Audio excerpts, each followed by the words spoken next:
안녕하십니까. 뉴스데스크 강원입니다. 2018 평창 동계올림픽을 계기로 개통된 KTX 강릉선이 지역 경제에 미친 영향을 분석한 포럼이 열렸습니다. 강릉 관광 수요가 늘고 상권 활성화에 보탬이 됐지만 전체 인구나 고용에 미친 영향은 크지 않은 것으로 나타났습니다. 전문가들은 다양한 경제 활성화 유인책이 필요하다고 입을 모았습니다. 박은지 기자가 정리했습니다. 2017년 12월 KTX 강릉선이 개통되면서 강릉은 연간 3천만 명이 찾는 관광도시로 단숨에 도약했습니다. KTX 열차표는 매진 행렬이고 역 주변은 사람들로 북적여 택시줄이 길게 늘어서는 모습이 일상이 됐습니다. 한국은행 강릉본부는 KTX 강릉선 개통이 영동 지역 경제에 미친 효과를 따져보고 수도권, 영남권과의 추가 고속교통망 연결에 대비한 경제 포럼을 열었습니다. KTX 강릉선 개통 이후 강릉 방문객은 2018년 월 평균 9만 9천 명, 2019년에는 월 평균 4만 5천 명가량 증가한 것으로 추정됐는데 고속철도가 안정적으로 운행되면서 여름에 집중됐던 관광객이 사계절로 늘었고 강릉역 주변 상권 생존율도 도심 유력 상권과 근접하게 성장한 것이 확인됐습니다. 특히 철도 관광객이 자가용 관광객보다 지역에 더 오래 머물고 지출도 많아 기회가 될 것으로 분석됐습니다. 음식점비 많이 지출하고요. 그다음에 도로 여객, 택시나 버스를 이용하는데 돈을 갖다가 상대적으로 많이 지출하고 그래서 상당히 지역 경제에 우호적인 그런 영향을 미친다고 볼 수가 있겠습니다. 기업이나 인구 유인책이 충분하지 않아 강릉 전체 인구나 고용 측면에서는 큰 변화가 없었습니다. 부산까지 동해선 개통을 비롯해 강릉 수서, 용산 속초, 동서 고속화철도 등 동해안 고속교통망 완성에 대비한 후속 대책이 필요하다는 지적입니다. 관광객이 증가하는 것에 포커스를 맞추고 그것이 강릉 지역의 인구와 고용 증가에 어떻게 영향을 긍정적으로 미칠 수 있도록 우리가 고민을 해볼 필요가 있다는 문제일 것입니다.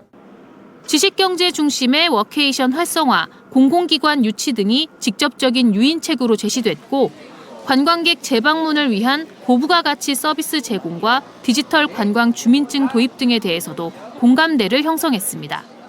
수도권, 영남권 등을 연결하는 고속교통망 연결로 영동 지역에 기회가 늘어날 것으로 기대되는 가운데 개통으로 만족하는 것이 아니라 더 가깝고 더 빠르게 연결할 수 있도록 추가적인 노력도 필요하다고 강조됐습니다. MBC 뉴스 박은지입니다. 윤석열 대통령 탄핵 인용을 촉구하는 촛불 집회가 이어지고 있습니다.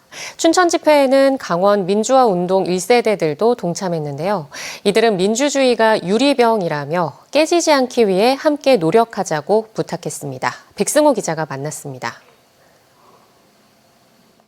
윤석열 대통령 탄핵안이 가결된 날, 춘천 집회 현장에는 강원 민주화운동 1세대들이 함께했습니다. 우리 후배들이 더 이상 고통을 받지 않게 해서 우리가 노력을 하자. 강원 민주화운동 1세대는 1980년 5.18 계엄 당시 군경과 맞섰던 현장을 아직도 생생히 기억합니다.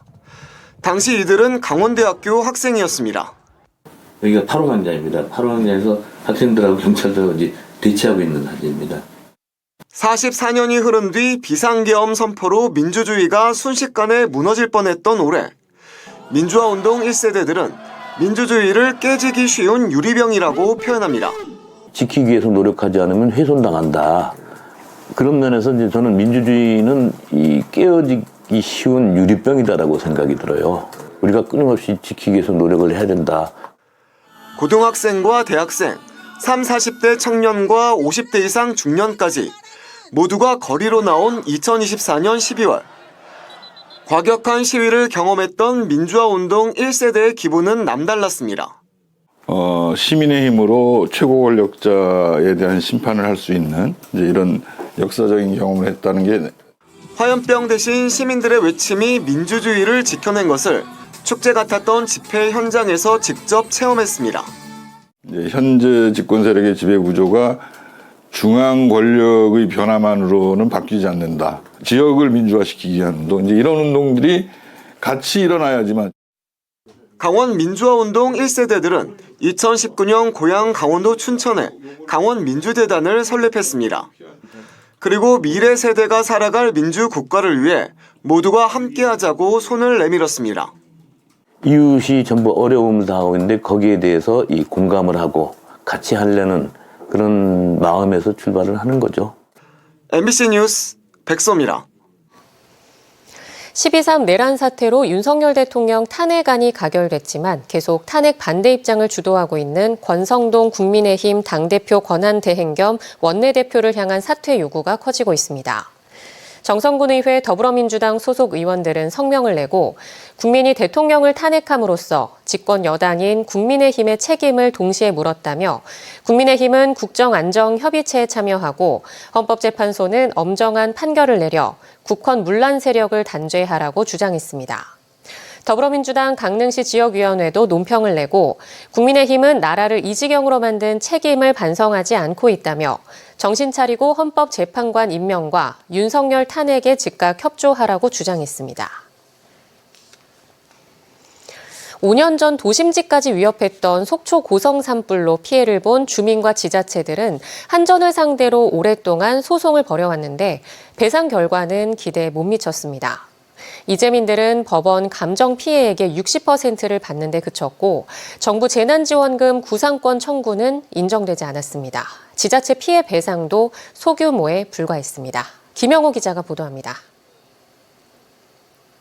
2019년 속초 고성 산불로 큰 피해를 본 고성군 토성면 지역. 산불이 가장 먼저 닥쳤던 마을은 대부분 집들이 불에 탔다가 지금은 다시 지어져 일상을 되찾았습니다. 땅이 있으니까 지원금 나온 걸로 집 짓고 약간 빚진 거는 또 뭐 한전이나 거기서 그래서 뭐 거의 그냥 글쎄 뭐 자영업자 그분들은 잘 모르겠는데 일반 시민들은 그냥 빌만 했어요. 속초 고성 산불 피해 주민은 1000여 명으로 당시 피해 규모는 1,300억여 원으로 집계됐습니다. 전신주가 산불 원인으로 밝혀지면서 한전은 피해 보상에 나섰습니다. 한전이 손해 사정업체에 의뢰해 제시한 금액은 1,039억 원. 전체 피해 주민의 80%가량은 한전과의 협의를 통해 피해 산정 금액의 60%를 보상금으로 받아들였습니다. 나머지 주민과 소상공인들은 소송을 제기했는데 법원은 강풍 상황을 감안해 감정평가 금액의 60%로 배상액을 제한했습니다.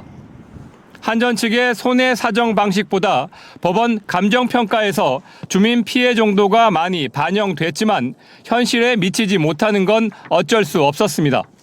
특히 소상공인들은 산불 이전의 생업으로 돌아가지 못하고 다른 일을 하며 대출금 상환을 연기하며 버티고 있습니다.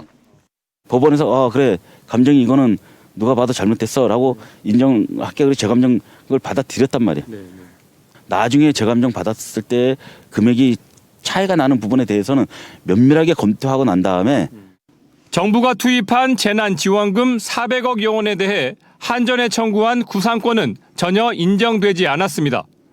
법원은 원인 제공자인 한전이 선제적으로 피해 보상에 나섰고 사회 보장 부분에 대해서까지 비용 상환을 청구하는 건 자기 책임의 원칙에 반한다고 설명했습니다.